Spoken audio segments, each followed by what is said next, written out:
আসসালামু আলাইকুম ওয়া রাহমাতুল্লাহি ওয়া বারাকাতুহু। আলহামদুলিল্লাহ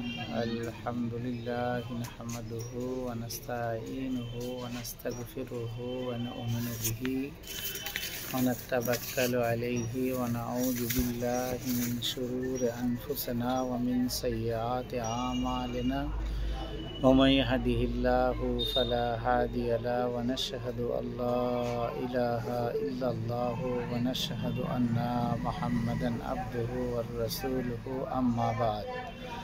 আজকে আপনাদের সামনে নিয়ে আসছি যেটা ডিজিটাল ভিড়ে নিঃসঙ্গতার মহামারী, ইসলামের আলোকে হৃদয়ের পূর্ণ জাগরণ। ইনশাআল্লাহ বুঝতে পারছেন কি ব্যাপার নিয়ে বলবো আপনাদের সামনে। রাত গভীর, শহরে আলো নিভে আসছে।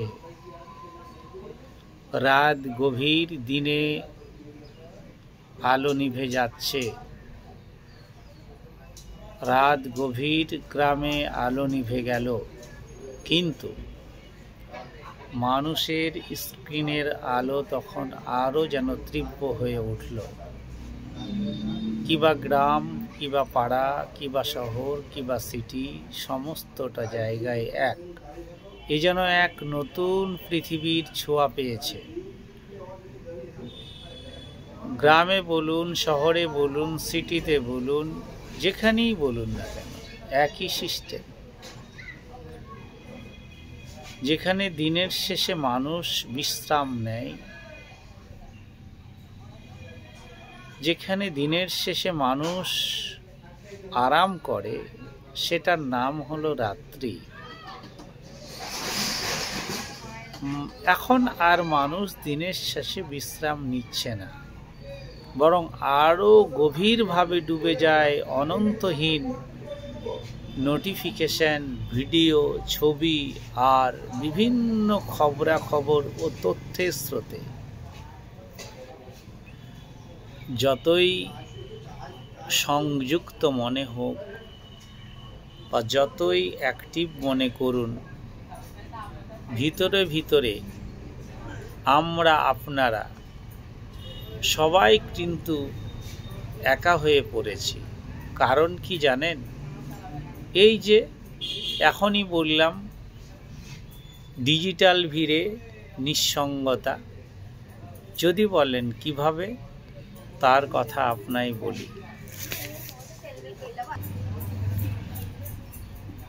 সংযুক্ত মনে হোক, তথ্যের ভিতরে ভিতরে মানুষ একেবারে ফাঁকা হয়ে গেছে।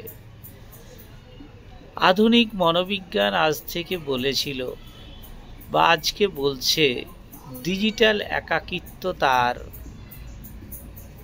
প্রমাণ। পুরো বিশ্ব সংস্থা এটাকে বলেছে নতুন যুগের নতুন মহামারী।